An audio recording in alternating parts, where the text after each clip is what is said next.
Hello and welcome back to another episode of my MotoGP 20 career mode here in MotoGP, and here we are for the 17th round of the season for the Japanese Grand Prix. So first of all we need to advance to that point, so advance forward 1 week.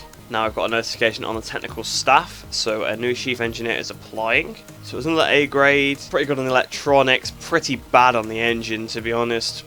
Pretty bad, but actually not bad on the aero, but a little bit better on the frame, but not much. So I think what I'm going to do is I'm going to refuse that. So then with the notifications dealt with, let's have a look at the championship standings. So obviously in the last race we managed to get the victory ahead of Cal Crutchlow, surprisingly enough, after his glitched qualifying. Obviously managed to get him on pole position, and Marquez ended up 3rd place, which allowed us to take 9 points out of him, which is a pretty substantial amount to take out of him. So it's down to 32 points now with 4 races to go, so it's a very, very close championship. If we take enough points out of him, it will probably go to Valencia regardless, but you got to think that chances are he's probably going to have the upper hand going into Valencia, because if we win every race and he comes 2nd, then that only takes 20 points out of him, so he'll still win by 12. So we do need something to happen to him, maybe just like someone getting in the middle again, a bit like Crutchlow, because if we start taking 9 points out of every race, we actually win the championship. So it does make a big difference here, and hopefully it can try and go our way. In the Teams Championship we extended our lead ahead of Petronas Yamaha, and in the Constructors Championship we moved ahead. Well, we already were ahead, but we extended our lead ahead of Yamaha in 2nd in the Constructors Championship. So it looks like we've got that pretty secured if I keep performing well, because the Yamahas have really dropped off as of late. So without any further ado then, we'll head into the Japanese Grand Prix, and I'll see you in qualifying 1. So here we are then for qualifying 1 here at Motegi. Obviously Honda's home track, so if we can try and beat Marquez here, that would really be a kick in the teeth, and we do need to try and take as many points as we can out of him. So hopefully riders like Dovizioso, Viñales, Quartararo, Rossi, Crutchlow, even Miller maybe to a certain extent could get in his way. Obviously I'm not expecting all of those riders to get in there, but if 1 or 2 of them could do it, that would really help us out. So in qualifying 1 this time, then we've got Petrucci and Nakagami as the 2 that haven't gone through. It always seems to be the same sort of 5. You get 2 of the 5 ending up in qualifying 1 with you. It seems quite scripted, really, to be honest. So Nakagami then, and Petrucci being the 2 that we've got to beat. So Petrucci could be a bit of a dark horse. Obviously there is a few long straights at this circuit. Same with Nakagami. I mean, the Honda doesn't have terrible straight line speed. Obviously the 2019 Honda which he's on has pretty good straight line speed, so yeah, it could be quite difficult. But if I remember back to previous career mode seasons, we've been very fast here, like in Moto 3 and Moto 2. I think in Moto 3 we did a lap in power mode 0 and got on pole then. I think we had some sort of contact with the Renas. I think that's the reason why we had to do that. And in Moto 2 I distinctly remember something else happening there, because I remember bringing it up. I think I might have to do something in power mode 1 there as well, or something like that. We'll head straight out onto the track then, and hopefully we can try and go straight through into qualifying 2, because we really do need to get through. So coming up towards the line then to start our first lap in qualifying 1. It'll probably be a bit shaky. Usually it's Brad Binder coming out the pits there. We've gone in so wide into turn 1. We've just kept it on the track pretty much. Oh, Binder's up the inside. So that is definitely our lap totally gone, because I had to basically stop to not hit Binder. It's pretty annoying. KTM. Well, a fellow KTM rider getting in my way. Now he's squeezing me to the right hand side of the track. So this is really not helpful. So I need to try and get past him if I can. I'm going to see how far we're actually off in this first sector. I bet it's about a second or something like that. 8/10 of a second, yeah. Massively off in that first sector. So we should be able to find plenty of time on the second lap. But we do need to try and get past Brad Binder where we can. Obviously on the same bike. It should be the same spec really, because there's not really a satellite. Well, there is sort of a satellite team, obviously the independent team being the Tech 3, but they do share basically the same equipment. I think is the ideal. It is kind of what they're supposed to be doing in KTM. 7/10 under the time, but he's actually still in our way, which is a bit annoying. So I might actually drop back, but then we might catch him on the next lap. So I do need to try and pass him if I can, because he is definitely holding me up a little bit. So out of the V corner, then down towards the hairpin curve. We're going to get up the inside. Yes, on the brakes. Look how much we gained on him. Up the inside to the hairpin curve. Hopefully he doesn't hit into us. He almost did there. We've actually lost a lot of time because we sort of ran him out wide, because it wasn't the best dive bomb, to be honest. We're still only 7/10 off, so even with that, it's not the end of the world. But we've got in front of him now as we go down towards the 90-degree corner. Obviously a little tricky corner, I think. Again, I've got in a little bit hot into there, actually. Yes, we actually have, but I managed to keep it on the track. So it's not the end of the world then, as we go through the left-hander of turn 12 then, flicking the bike over into Victory Corner, turn 14, on the power out of Victory Corner, a bit of a wheelie there, coming up towards the line then, what's this going to be? We're only just going to have enough fuel, so this is a very fuel heavy track. So a third place, 47.1. I think we can obviously go quite a bit quicker than that.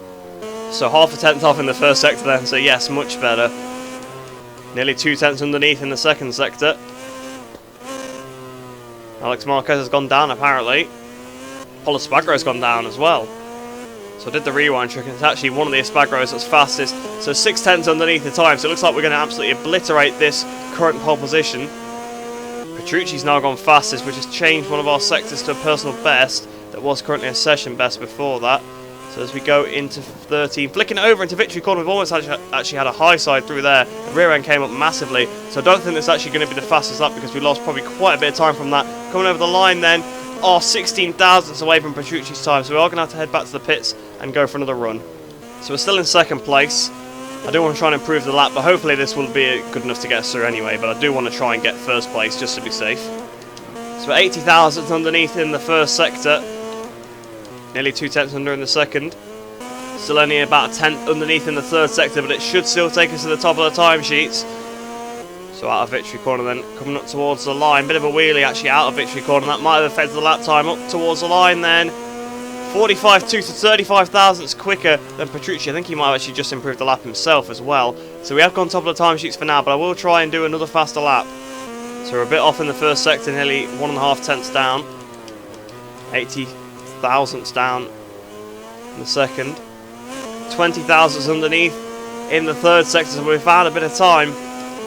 We came across the corner at the end of that lap. We actually hit him a little bit. I think he's just crashed going into the pit lane, so I figured out what the crashes are.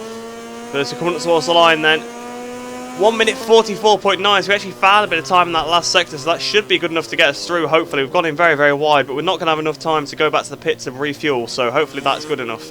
So yes, then it was good enough for us to get through into qualifying 2. I mean, I think the time from before would have done, because if you have a look how far Mir was behind, me and Petrucci were sort of in the class of his own, and I suppose that's because Petrucci shouldn't have been in this session to begin with. So if we have a look where our teammates are, Oliveira in 5th place there, so that's 15th on the grid, so hopefully he can try and convert that to some good points. Lecuona down in 18th then on the grid, so hopefully again he can try and get some points for the team, although I think it only takes the top 2 scoring riders anyway, but it's nice to have them both up in the points if possible. Nakagami 2.2 seconds off, a bit different to the previous time when he actually got through, obviously at Thailand, but this time he's at the back of the grid. Binder in 10th then, and Espargaro in 6th, so hopefully the factory KTM boys can try and score some points as well, but not over the Tech 3 guys. I'd rather the Tech 3 guys get the points. But we'll head into qualifying 2 now then, and hopefully we can try and take pole position. We have got some decent pace by the looks of it. So here we are then in qualifying 2. We need to put on a new set of soft tyres, then head straight out and try and do some fastest laps right at the beginning of the session. So through victory corner then, about to start our first lap in qualifying 2. Hopefully we can try and get pole position this time and not have it taken from us by a glitch. So we're 3 tenths off in the first sector, and obviously we went quite wide through the first corner, so I'm not surprised. Banging it down the gearbox then into turn 5. We missed the apex a little bit, but it's not the end of the world. Hopefully we can try and find some more time throughout the rest of this lap on whoever's currently fastest. Through 130R then on the power once again. Getting ready to flick it over for this left-hander. We're only 2 tenths down now, so we have found a little bit of time through turn 7. Flicking the bike over through 8, which is actually better than we did it on our qualifying 1 lap. 1.5 tenths underneath the time now. Firing out of victory corner, a bit of a wheelie there. Coming up the straight then towards the line. What's the time going to be? 44.9, so actually a very, very good lap right off the bat there, so we'll try and improve that if I can. So nearly 3 tenths underneath in the first sector. So 2 tenths underneath in the second sector. So only a tenth off in the third sector, so we're losing a little bit of time to my previous lap. So through victory corner then, Miller's actually right in front of me now. Getting the slipstream off of Miller, hopefully that will help us as we go towards the line. What's the time going to be? 44.3, so we're getting a lot of time in that last sector, a good half a second. Hopefully that's good enough for pole position. Morbidelli apparently has gone down somewhere. We need to head back to the pits now and get some more fuel regardless of whether that's good enough for pole position. So then, yes, that was good enough for pole position. 8 tenths ahead of Marc Marquez. In fact, the original time would have been good enough. The 44.9 would have got us straight through, well, got us straight onto pole position as well. So Marquez in second, then Dovizioso third, Quattaro fourth, and Rins in fifth. Where is Petrucci then? So Petrucci managed to beat Alex Espargaro in this session with the 45.8, but that's slower than he did in the previous sessions. It's a little bit A little bit odd there. But hopefully some of the other guys can try and get in Marquez's way a little bit, but I wouldn't be surprised if he gets past us off the start. He does that quite a bit. But we really do have the pace here, so hopefully we can try and get straight back past him if he does overtake us. So let's head into this race then, and we need to try and get the 25 points. So we're down here on the grid then, looking at Marc Marquez in second position, Andrea Dovizioso in third place. So no glitched qualifying this time, no one being put onto pole position with a ridiculous lap time, so that is nice to actually get the whole shot this time. We're going for a soft front, medium rear once again. We've actually got sunny weather for the race, that actually should play into my favour a little bit there. Looking at Brad Binder down in 20th position. But yeah, we do really need to, obviously we need to win, there's no question about that, but it would be really nice if Marquez could potentially lose a position or two off the start, so it probably won't happen, but it would be quite nice if someone could get in his way again, just like Crutchlow did in the previous race, because he seems to struggle to actually overtake the other riders. He can get away from them, but he can't get past them, it seems. He does really, really struggle.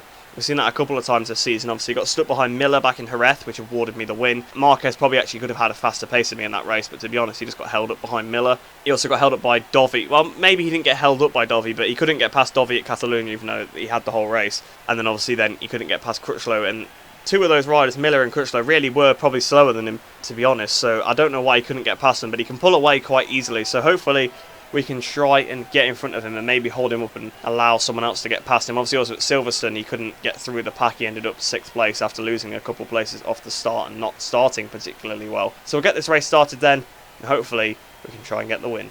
So there we go, on pole position, rightfully on pole this time, alongside with Marc Marquez. Traction Control 2, Power Mode 2, waiting for the lights to go out here at Motegi. Lights out and away we go. Marquez has already had a better start than us. He's already got passes. He's got a few bike lengths into us into the first corner as well. Dovizioso's got passes as well, which is not helpful at all. So Dovizioso's through. Is anyone else going to get up the inside? Rins is having a look at the inside. In fact, Rins, don't know where he's disappeared to the last few races, but he's not really been anywhere. So it's nice to see him a bit closer to the front. Hopefully he can try and maybe get in front of Marquez as well, but I think Marquez had a little bit more pace than some of the other AI. Oh, Rins trying to look up the inside of us. We're not the best in the first sector, so that could be why. So he's trying to get past us here on this first lap, but we really need to just go with Dovizioso and Marquez. We can't allow them to get ahead, because sometimes it's so difficult to bridge those gaps back to the AI once they get a bit of a lead on you, because they can just do some ridiculous lap times. Marquez then still leading the race right now. We're all over the back of well, not all over the back of Dovizioso, but we're pretty close to him. Sliding the rear through 130R. On the brakes into turn 7, flicking the bike over into 8 then, and then obviously the V corner up next, but I don't think we're going to be close enough to make any sort of moves on Dovizioso or Marquez in front, hitting the brakes then for the V corner. No, we're not close enough. The front actually started to fold there, so I need to try and get some heat into these tyres as soon as we can. Marquez also getting a little bit ahead, down towards the hairpin curve. Dovizioso going on a slightly defensive line. We go into the hairpin curve, massive stoppy there really. Hopefully no one comes up the inside of us. They don't, because we've got enough of a lead, so we're actually going to get a really good exit compared to Dovizioso, so we should be able to get straight past him. There's a crash behind. Quartararo is down. It's Rossi that's now behind us as well instead of Rins. But as we go down towards the 90-degree corner on the brakes, we've got past Dovizioso. We've kind of moved back over to his line. Brad Binder has also crashed as well, so that's not good at all. But Oliveira and Lecuona both in the points there, just seen fighting for 13th and 14th with each other. We're up into second position and we're all over the back of Marquez already, so Marquez has not got away. This is obviously my best two sectors really at the end of the lap. We've got a really good run. In fact, we could be looking for a move on Marquez already. In the slipstream of Marc Marquez, and to the right hand side of him into turn 1 we take the lead of the race back. Obviously we lost it after the start, but he's back up the inside once again. We have got the pace obviously to go with him on the power around the outside. Wow, he sort of backed out of that move a little bit, so we're up into the lead of the race now. So we need to try, well, we should try and build a gap, but I might try and back up the pack a little bit. Hopefully Marquez can lose some places if we do that. Marquez has come back at us, so it's not really worked. I was trying to go a little bit slower to stop him being able to get away from Dovi, and he's actually been sort of edged out to the side of the track there a little bit. Dovi is all over the back of him, so it does seem to be working. Hopefully the rest of the pack can try and catch back up as well, but I want to run a bit of a slower pace at the front here to try and stop these guys from getting away and being invulnerable to any overtakes from anyone behind. But I've already put 4 tenths into Marc, so he's lost a bit of time. This is obviously my best sector, so I'll have to go very slow here. So 147.0, that's how much slower we're going. We've already still got half a second over Marc. We've gone very wide. That actually is a mistake into the first corner. It's like Marquez back up into the lead. Not quite, luckily. We've actually just keep in front of him, but he is all over the back of us again now. So hopefully we can try and back him back up into Dovizioso. I think it is working. Dovizioso's actually gone past Marquez now, so Dovizioso up into second position of the race. So the backing up tactic is definitely working. And hopefully that other pack is just so far behind. we really got to slow the pace down. I'll have to see on this lap what it is. I'm saving all my fuel now because usually I have to save fuel at the end of the race. So I thought I may as well try and save it at this point in the race while I'm deliberately going slowly, saving tyres as well. And then on the last few laps I'll be able to push. Yeah, I'm doing 147, so I'm going like 3 seconds a lap slower than normal. But it's just so bad for the AI, they can't even... Like, Rossi's group can't catch up. But Dovizioso obviously has now got up into second position, which is kind of what I wanted. But I would like some more riders to get in there. But I think at this point, about halfway through the race, I probably should just start getting my head down and trying to push, get away from the guys behind a little bit. So here we go then, up towards the line. 146.0, so much quicker than we have been going before. Already 1.3 seconds into Dovizioso behind. Wow, we really are low on fuel. This is a really high fuel because of the track, so 45.2, so we are going about 2 seconds a lap quicker than we were previously. I'm going to have to start saving fuel again, even though I tried to save so much earlier. So coming towards the line then, start the penultimate lap, 46.0, so the pace getting slower again, just because I'm trying to save some fuel, but I should have enough now to the end, hopefully. Marquez seems to have actually dropped back from Dovizioso, so I'm not sure what's quite happened to him, but that's good because it doesn't mean he's going to get back in front of him. So then coming up towards the line to start the final lap, 46.1 again, but hopefully this time it should be a bit quicker this final lap. But we're 2.5 seconds in front of Dovizioso. Marquez has dropped quite far back from him now, so whether they had some contact or something and he picked up some damage, sort of as I was holding the pack up earlier on, I don't know. But unfortunately, not more people could join the train. It was just me, Dovizioso and Marquez. I think it's just because us three had so much more pace than everybody else. It seems to be quite weird, like there's just a few AI that can get to the front and just pull away every single race. It's sometimes different AI, it's always Marquez and just usually somebody else that are quicker than everyone else. Usually Dobby, but sometimes it's not. I've seen Thailand it was Crutchlow. Someone is actually catching up to Marquez. I think it might be Valentino Rossi, but I don't think they're going to be close enough, unfortunately, to catch up. So out of victory corner then, coming up towards the line. At the end of this final lap, we're going to win here in Motegi in Honda's home track. A 45.8 on the last lap. Absolute domination. Yes, so it was in fact Rossi that was catching up to Marc Marquez near the end of the race, but unfortunately he couldn't quite get close enough to make a move on him or anything like that. Dovizioso, you can see, obviously didn't quite have the pace of Marquez. When Marquez was running on his own, he did a slightly quicker time. But really, we do need to obviously start trying to do some tactics. We just did a little bit of backing up the pack. And to be honest, I was just riding slow. I wasn't particularly holding Marquez up. I was just riding slower than I could normally. I was just getting on the power a little bit later. But Marquez couldn't get past me, so it was just holding him up. And Dovizioso got past Marquez, so then I pulled the pin because no one else was catching up. I don't know what they were all doing, but I was honestly getting on the power so much later than I normally would. We really did have the pace at this track, so just kind of it made sense to do it here, a track where I knew I could pull away if I needed to. Obviously you can't do this kind of thing at every track. If they've got similar pace, if they get in front you might not be able to get back in front, or you might not be able to pull away at the end and you've got a whole pack behind you. I think it's a little bit more like what Rossi did at Argentina. I don't know whether he did it intentionally or whatever, but he created that pack by leading him and Crutchlow at the front, and then once their tyres went off, everyone sort of just went past them and pulled away. It's kind of a little bit like this race. But Dovizioso then ending up second place, Marquez in third, Rossi fourth, Morbidelli down in eighth. Where's Quartararo? Oh yes, he had that crash, didn't he? So I think he retired. Yes, so Binder, Zarco and Quartararo retired. So we do need to have a look at that, see what happened with those guys there. So in the championship standings now, the lead is only 23 points with 3 races to go. Obviously, Australia, Malaysia and Valencia. That is a catchable gap, but it's going to be difficult. It is going to be difficult. Dovizioso 72 points behind, so Dovizioso is still mathematically in contention for this championship. I think he probably wouldn't have been if we didn't help him out in this race, but he also did a big favour to us by getting in front of Marquez. Rossi actually moves ahead of Rins in the championship now. Rossi obviously having a pretty good race once again then. Now he's only 30 points behind Maverick Vinales. I thought he was less than 30 already, but I must have counted wrong. So he's only 30 points behind him, so he's not completely out of the question of beating him. But if he can beat Cal Crutchlow and end up 6th in the championship, I think Rossi will take that because he had a very bad start to the season. Not sure what happened to Rins. I mean, he was right near me at the start, but then he seemed to just drop back. In the team's championship then, Honda passed the 400 points barrier, so they have a massive amount of points because Alex Marquez didn't do too bad in this race today. We've got a massive lead of Petronas Yamaha, obviously with that crash for Quartararo and another bad result for Morbidelli, so it's looking like we've got that 4th place in the team's championship pretty secure now. And Ducati actually moving ahead of Yamaha in the Constructors' Championship. We're now got a massive lead over those guys. Only since a couple of episodes ago where I was trying to pass both of them. So we've gone from 4th to 2nd and put out a massive gap. We've got over 30 points to the nearest constructor. So it looks like we're going to secure this second position. But let's go have a look at that crash on the first lap then, and then we'll head into Pot Ferme and then the career hub, and we'll end off the episode there. So on board with Quartararo then into the hairpin curve. It's very, very wide, as you can see, and he continues that wide trajectory, clips the grass, massive high side, and I'm guessing he caught Binder and Zarco up in that then. I can't see them going down, but that was Quartararo straight out of the race then, so his own mistake then. I thought it was a bit unlucky. I mean, I suppose he was a bit the first lap getting squeezed out, but it was his own mistake. If we slow it down then, it's actually quite similar to Rossi in Jerez. He just goes so wide. I think he was aiming for that curb, but he just got onto the grass too early there. Massive high side. And in the middle of the pack, really, that's not the place you want to go down. I think his bike has literally here gone between Petrucci and Miller by the looks of it. That is so lucky for both of those guys. Oh no, sorry, it's Marquez, isn't it? It's Alex Marquez and Jack Miller that this bike has just threaded the needle between.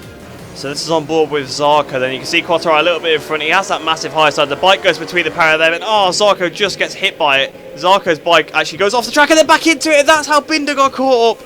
Oh, I was going to say, I think Zarco's bike went off the track and avoided anybody, but it slid back in and it collected poor old Brad Binder. So if we slow it down then, you can see the massive high side in front. Yeah, Quartararo's bike just go between Miller and Marquez. Such a lucky thing for both of those. And unfortunately for Zarco really got a bite to the face there almost. It hit his arm. That's what had him off. His bike obviously in the middle then. It slides over off the track. It actually looks like it's going to be alright, but it ricochets off the wall. Slides back towards the circuit. It almost misses everyone. You can see everyone just going through except Binder. Binder, the last rider to come through, just collects the bike. I mean, obviously it is an AI thing. I mean, you would have been able to avoid that probably if it was a player, because you'd have seen all the carnage up ahead. But poor old Binder just getting collected. So watch on board with Binder then down in last place. You can see the crash ahead for Quartararo. In fact, actually, you don't get much of a warning.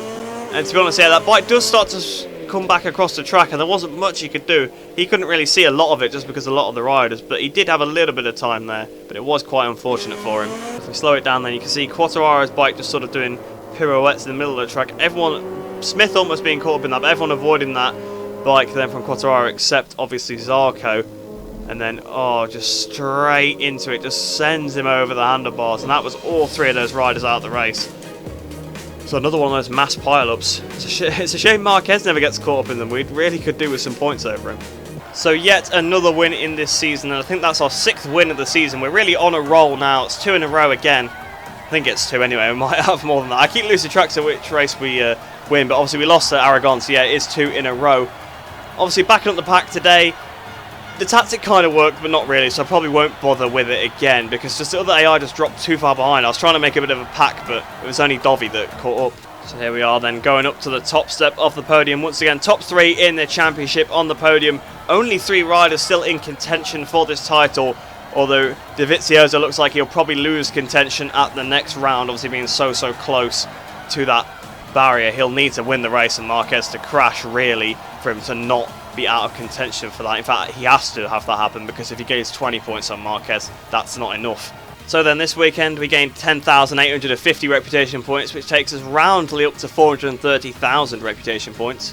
And the 32,863 credits takes us up to 653,204 credits. So we've got quite a few notifications going on here then. On the personal manager, we've got a new candidate applying. Another A++. A little bit better on the credits than the one we've currently got. Obviously, it's the same price because of pretty similar stats, because they gain 4 on the credits, lose 4 on the ability to search for it. So we probably won't bother with changing for that, but I think we'll refuse this one then now. And we've got these 2 reserved, the S and the A++. So moving on to the technical staff management. We've got a new candidate for both the chief engineer and the data analyst. So an electronics person applying for the job here then. Obviously we don't really need any electronics, so I will refuse that. And have a look at the data analyst then. Another electronics person, a little bit of a better improvement on the frame, but not great on the engine, so I'll refuse that one there then. And I think that pretty much takes us to the end of this episode now then. So 3 races to go, 23 points, it's all to play for. Obviously we are going to have to really hope that people can get in the way of Marquez. Obviously we tried to do a bit of a backing up of the pack. It was sort of just a practice, because I knew that we were quicker at this track and I could potentially do it, so I wanted to see how it would work, but the other AI just too slow, so it's not worth doing. Obviously, Dovizioso did get in front of Marquez I was expecting Marquez to get back through, but I think Marquez would have got overtaken by him regardless because he didn't have the pace of Dovizioso towards the end of the race. He dropped a second back from him. But yeah, I hope you guys did enjoy that video then. I hope you enjoy the rest of your day. I hope you're all staying safe, and I shall see you in the next one.